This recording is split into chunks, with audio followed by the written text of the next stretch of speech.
வணக்கம் நண்பர்களே. விஜய் நடித்த கடைசி படமான ஜனநாயகன் திரைப்படம் சென்சார் அதிகாரியால் மறுதணிக்கை செய்யப்பட்டிருக்கு. ஆனால் என்ன சான்று அப்படிங்கிறத இன்னும் அவங்க அறிவிக்கலை. அதை இன்னும் ஓரிரு நாட்களில் தெரிவிப்போம் அப்படின்னு சொல்லியிருக்காங்க. ஆனால் அதற்கு கூடுதலாக இன்னொரு சிக்கலை சென்சார் போர்டு உருவாக்கியிருக்கு. அது என்னன்னா, இந்த படத்தை முழுசாக பார்த்துட்டாங்க. ஒவ்வொருவரும் அவர்கள் கருத்தை பதிவு பண்ணிட்டாங்க. அதுல யுனானிமஸா சொன்னது என்னன்னா, இது தேர்தல் நேரம், இந்த படம் இந்த தேர்தலின் போது வெளியானா அது என்ன மாதிரி தாக்கத்தை ஏற்படுத்தும். சோ இதில் இடம்பெற்றிருக்கிற பல காட்சிகள் அரசியல் கலந்தவை, அரசியல் நோக்கத்தோடு எடுக்கப்பட்டிருப்பவை.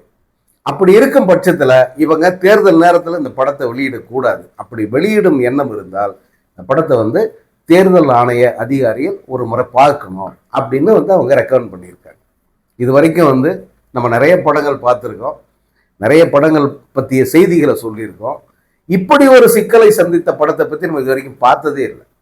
ஏன்னா சென்சார் போர்டு படம் பார்க்கும், அவங்க பல கட்ஸ் கொடுப்பாங்க, அல்லது சில நேரங்களில் இது வெளியிட தகுதியற்ற படம் சொல்லி ரிஜெக்ட் பண்ணுவாங்க. அப்படி தருகிற பட்சத்தில் அந்த அந்த படத்தை ரிவைசிங் கமிட்டிக்கு அனுப்புவாங்க. இந்த ரிவைசிங் கமிட்டி பார்ப்பாங்க, பார்த்துட்டு ஓகே இதில் இதெல்லாம் கட் பண்ணிட்டு நீங்கள் படத்தை ரிலீஸ் பண்ணிக்கோங்க அப்படின்னு சொல்லுவாங்க. அல்லது அங்கும் தடுக்கப்பட்ட நீதிமன்றத்துக்கு போவாங்க. நீதிமன்றம் மீண்டும் சென்சார் போர்டு கிட்ட ஒரு பரிந்துரை தான் பண்ணும், அவங்க ஆர்டர் போட மாட்டாங்க. ஏன்னா சென்சார் போர்டுங்கிறது ஒரு சுதந்திரமான அமைப்பு. இப்படிதான் நம்ம செய்திகளை இது வரைக்கும் பார்த்துருக்கோம். ஆனால் முதல் முறையா தேர்தல் ஆணையத்துக்கு ஒரு படத்தை பரிந்துரை பண்ணி, இந்த படத்தை நீங்க பாருங்க, பார்த்துட்டு உங்க கருத்தை சொன்னீங்கன்னா நாங்க அதுக்கேற்ற மாதிரி இந்த படத்துக்கு சான்று தரோம் அப்படின்னு சென்சார் போர்டு சொல்ற அளவுக்கு இந்த படம் என்னவா வந்திருக்கும், என்ன இருக்கும். அதுல நான் சொன்னேன் இல்லையா, அந்த 3/4 மணி நேர காட்சி, விஜய்க்கு பில்டப் கொடுக்குற காட்சி, விஜய் வசனம், அதாவது அரசியல் வசனம் பேசுகிற காட்சி, மற்ற அரசியல் கட்சிகளை சாடுகிற காட்சி, இதுதான் அந்த படத்துல நிறைய வச்சிருக்கிறதா அந்த எச் வினோதே கிட்டத்தட்ட ஒரு சூசகமா சொல்லிட்டாரு. ஆமா, இந்த மாதிரி காட்சிகள்லாம் இருக்குன்ட்டு. ஸோ அப்படி இருக்கும்போது அது மற்ற கட்சிகள் மனதை புண்படுத்தால் அது அவர்கள் ஆட்சேபனை தெரிவிக்கிறதுக்கு வாய்ப்பு இருக்கு. அதனால நீங்க படம் பார்த்துட்டீங்கன்னாக்கா நம்ம இதை கடைசியா இதற்கு ஒரு சான்று தரலாம் அப்படின்னு அவங்க முடிவு பண்ணியிருக்காங்க. சரி, தேர்தல் ஆணையம் அந்த படத்தை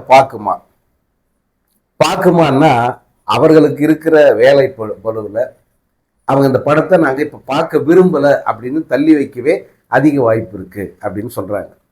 ஏன்னா இந்த படத்தை அவங்க எப்போ ரிலீஸ் பண்ண போறாங்க அப்படின்ற ஒரு கேள்வியை முன் வைப்பாங்க தேர்தல் ஆணையம்.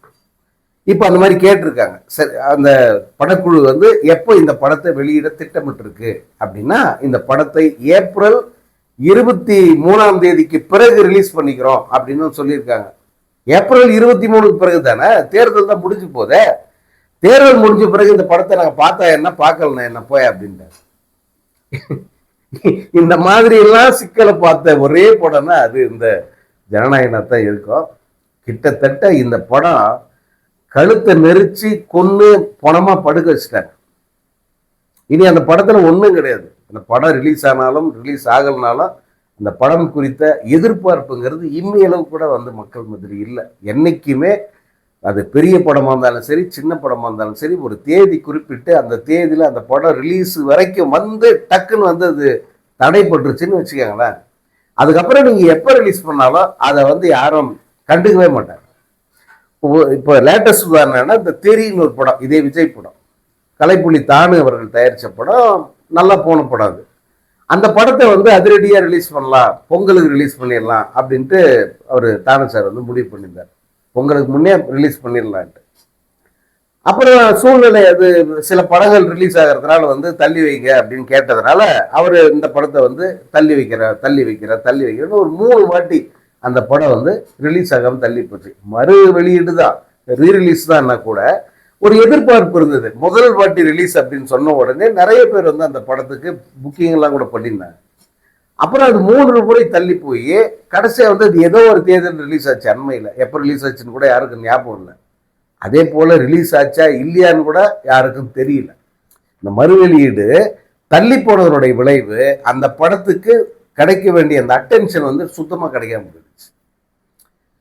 அதே போல அஜித்தோட ஒரு படத்தை வந்து நாங்க திரும்ப மறு வெளியீடு பண்றோம், துணிவு படத்தை பண்றோம் அப்படின்னு கொண்டு வந்தாங்க. அதுக்கு முன்னதான் மங்காத்தா ரிலீஸ் ஆச்சு, நல்ல சக்கப்போடு போட்டுச்சு, நல்ல வசூல். சன்னு வந்து கரெக்டா பிளான் பண்ணி யார் என்ன சொன்னாலும் நான் அதை பத்தி எல்லாம் கவலைப்பட மாட்டேன், நான் சொன்ன தேதியில ரிலீஸ் பண்ணுவேன்னு சொல்லிட்டு அந்த படத்தை ரீரிலீஸ் பண்ணாங்க. படம் வந்து பிரமாதமா போச்சு, நல்ல வசூல் பார்த்தது, ஹாப்பி, ரசிகர்களும் திருப்தி. அப்படி இருக்கும்போது வந்து 2 வருஷம் தான் அது துணிவுன்ற படம் ரிலீஸ் ஆகி அதை கொண்டாந்து ரீரிலீஸ் பண்றாங்க. பெரிய அளவுக்கு வந்து விளம்பரம் எல்லாம் பண்ணாங்க. பட் படம் வந்து முதல் ஷோவே காலி. துணிவு படம் முதல் ஷோவே காலி. ஒரு தியேட்டர்ஸ் அது வழக்கமா ரசிகர்கள் செலிப்ரேட் பண்ற சில தியேட்டர்ல மட்டும் வந்து அந்த முதல் காட்சிக்கு கூட்டம் இருந்தது. வேறு எல்லா இடமும் வந்து காலியா போச்சு. படம் பச்சை பசேல் இருந்தது தியேட்டர்கள்லாம். ஸோ இது எப்போதுமே வந்து ஒரு படம் அந்த அந்த ஃபீவர் இருக்கும்போது வந்தால் மட்டும்தான் ரசிகர்கள்கிட்ட அது பெருசாக எடுபடும். அந்த ஃபீவர் ஒரு வாட்டி வந்து அப்புறம் அது அடங்கி போயிட்டு பிறகு வந்து நீங்கள் எப்போ வந்தாலும் அது நமத்து போன பட்டாசா மாறிடும். ஜனநாயகனை பொறுத்த வரைக்கும் வந்து அந்த படம் இனி எப்போ வந்தாலும் வந்து அந்த படம் ஓடுறதுக்கு வாய்ப்பு இல்லை. அதுவும் நீங்கள் யோசிச்சு பாருங்க, இதில் வந்திருக்கிற அரசியல் காட்சிகள் எல்லாம் இருக்க, தேர்தல் முடிந்த பிறகு அந்த படத்தை பார்க்கும்போது அது மிகப்பெரிய கேலி பொருளாக மாறி இருக்கும் அந்த காட்சிகள் எல்லாம். ஏன்னா அர்த்தமே இருக்காது. நீங்க தேர்தல் முன் வச்சுதான் வந்து அந்த காட்சிகள் எல்லாம் இவங்க உருவாக்குனாங்க. தேர்தலை முன் வச்சுதான் அந்த கரூர்லயோ நாமக்கல்லையோ அந்த இதுல திருவாரூர்லயோ வந்து அவங்க ஷூட் பண்ணி அந்த ஃபுட்டேஜஸ் எல்லாம் அதில் சேர்த்தாங்க. இப்போ தேர்தலுக்கு பிறகுதான் அந்த படம் ரிலீஸு அப்படின்னும் போது மிகப்பெரிய சரிவு, மிகப்பெரிய ஒரு தோல்வியை வந்து அந்த படம் சந்திப்பதற்கு அனைத்து வாய்ப்புகளும் இருக்கு. ஏற்கனவே இந்த படத்தினுடைய ஓடிடி ரைட்ஸை அவங்க திரும்ப கொடுத்துட்டாங்க.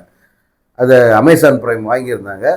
இது படம் வந்து இப்போதைக்கு ரிலீஸ் ஆகாது, நமக்கு இந்த டீலே தேவையில்லடா அப்படின்னு சொல்லிட்டு இந்த டீலை கேன்சல் பண்ணிட்டாங்க. அந்த வகையில் தயாரிப்பாளருக்கு அதுதான் உண்மையான இழப்பு. 500 கோடி செலவு பண்ணிட்டேன், 500 கோடி அப்படியே நிற்கிதுன்றாங்களே, அதெல்லாம் சும்மா, அதெல்லாம் வந்து சினிமா கணக்கு. அது உண்மையான இழப்பு எதுன்னா அந்த ஓடிடியில் ஒரு 120 கோடி ரூபாய் அந்த ஓடிடி மூலமாக கிடைச்சது திரும்ப போயிடுச்சு.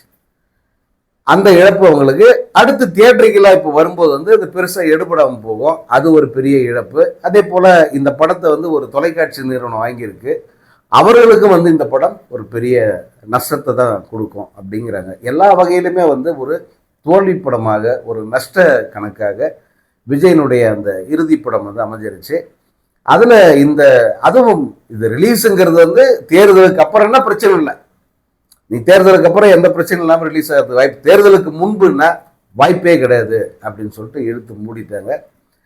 அதனால வந்து இப்போ அந்த விஜய் வந்து தன்னுடைய அடுத்த படத்துக்கான அந்த வேலைகளை தயார் பண்ண சொல்லிட்டார். நீங்கள் ரெடி ஆகுங்க. ஏன்னா ஏற்கனவே அவர் ஸ்கிரிப்ட் கேட்டு எப்போ அடுத்த படத்தை எப்போ அனௌன்ஸ் பண்ணலான்ற வரைக்கும் வந்து அவங்க பேசி முடிவு பண்ணி வச்சுட்டாங்க. அதுவும் இப்போ இந்த தேர்தல், அவர்கள் தேர்தலை சந்திக்கிற விதம், தேர்தலுக்கு அவங்க தயாராகிற விதம், தேர்தலில் அவங்க வேட்பாளர்கள் எவ்வளோ பேர் நிற்க போகிறாங்க, என்ன கணக்கு, இதெல்லாம் வந்து அந்த பற்றிய செய்திகள்லாம் வெளியே வர வர வர ஒவ்வொரு நாளும் வந்து அந்த கட்சி எவ்வளோ அதல பாதாளத்தை நோக்கி போய்கிட்டு இருக்கு. தனிப்பட்ட முறையில் விஜயனுடைய வாழ்க்கை, அந்த விஜயனுடைய நடவடிக்கை, விஜயனுடைய கள்ள தொடர்புகள், இதெல்லாம் ஒரு பக்கம் மக்கள் மத்தியில் வந்து அவங்களுடைய அந்த இமேஜை அடித்து தூள் தூளாகிடுச்சு. பெண்கள் வாக்குன்றது வந்து சுத்தமாக இல்லை அப்படின்னு ஆயிடுச்சு. இந்த இதில் தொலைக்காட்சிகளில் பேட்டி கொடுக்குற பசங்க, இந்த யூடியூப் சேனல்களுக்காக பேட்டி கொடுக்குற இந்த தற்குறி பசங்கள்லாம் இருக்காங்களே, அவர்களுக்கு வாக்கே இல்லை. நான் பல இதில் விசாரித்தேன். இந்த ஆர்வத்தோடு வராங்க, கத்துறாங்க, டிவிக்கே டிவிக்கே டிவிக்கேன்னு விசில் ஊதுறாங்கல்ல, அதில் பல பசங்களுக்கு வந்து ஓட்டர் லிஸ்ட்டில் பேரே இல்லையா, வாக்குகளே இல்லாத வெறும் தற்கூரி பசங்க. இப்போ இவங்கெல்லாம் வாக்கு சாவடிக்கு வந்து ஓட்டு போடுவாங்களா? வாக்கு சாவடிக்கு வந்து ஓட்டு போடுறவங்க யாரு? பொறுப்பான அந்த மக்கள், அந்த பொறுப்புணர்வு இருக்கிற அந்த மக்கள் தான் வாக்கு சாவடிக்கு வந்து ஓட்டு போடுறாங்க. அது குறிப்பாக தாய்மார்கள். அதில் அந்த 45, 50, 60 வயசு உள்ள அந்த பெண்கள் இருக்காங்களா, அவர்கள் தவறாமல் வாக்கு. அந்த பெண்களுடைய மனநிலை, விஜய த்ரிஷாவோட பார்த்த கணத்திலிருந்து அந்த பெண்கள் மனநிலை என்னவா இருக்குன்னு பார்த்தீங்கன்னா மிக கடுமையாக சாடுறாங்க. மிக கடுமையான விமர்சனம். விஜயெல்லாம் வந்து அவர்கள்கிட்ட வாக்கே கேட்க முடியாது. அந்த அளவுக்கு வந்து அவர்கள் மனதளவில் வந்து இந்த கட்சியை காரி துப்புறாங்க. அதனால் இவங்கெல்லாம் வந்து வாக்களிக்கணும். இந்த சிக்கல்லாம் இருக்குது. இந்த இந்த தேர்தலை பொறுத்த வரைக்கும் வந்து விஜய் ஒரு கோமாளி, ஒரு ஜீரோ. எந்த வகையிலுமே வந்து விஜய்க்கு இந்த தேர்தல் கை கொடுக்காது. அதனால வந்து அவர் அடுத்த படத்துக்கான வேலைகளை தயார் பண்ண சொல்லியிருக்காரு. அந்த இயக்குனர், அந்த படம் என்ன, இதெல்லாம் வந்து விரைவில் அறிவிப்பாங்க. அதே நேரத்தில் ஒரு மிகப்பெரிய ஒரு விஷயம் என்னன்னா, விஜயை வச்சு படம் எடுப்பதற்கு எந்த தயாரிப்பாளரும் தயாராக இல்லை இன்னைக்கு தேதிக்கு. நீங்கள் இந்த தேர்தல்லாம் முடியிட்டோம், முடிஞ்ச பிறகு வந்து விஜய் ஒரு படம் நடிக்கணும் அப்படின்னா அது விஜயே எடுத்தாதான் உண்டு. விஜயோட மேனேஜராக இருக்கிற ஜெகதீஷ் பழனிசாமி, அந்த ஜெகதீஷ் வந்து வேற ஏதாவது ஒரு டுபாக்கூர் கம்பெனி பேரில் அவங்க படம் எடுத்தால் மட்டும்தான் விஜயால நடிக்க முடியும். நீங்கள் நல்லா யோசிச்சு பாருங்க, தமிழ்நாட்டில் இருக்கிற முன்னணி தயாரிப்பு நிறுவனங்கள் ஒரு 10 இருக்கும் மிஞ்சி போனால். இந்த 10 பேரில் யாராவது வந்து விஜய் வச்சு படம் எடுப்பாங்களா?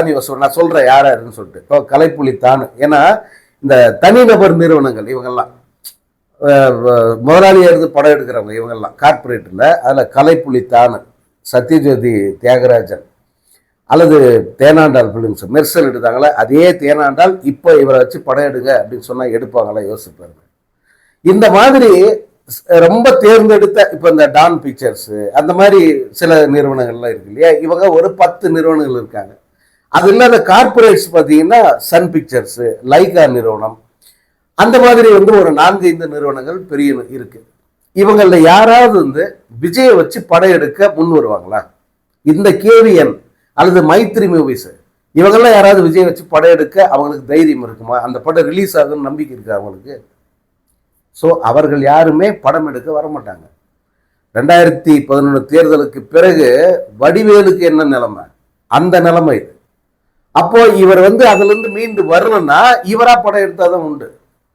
இந்த ஜெகதீஷை வச்சியோ அல்லது வேற யாராவது ஒரு எக்ஸை வச்சியோ இவங்க வந்து ஒரு படத்தை அறிவிப்பதற்கு வாய்ப்பு இருக்கு. விரைவில் அந்த செய்தி வந்து உங்கள் காதுக்கு வரும்.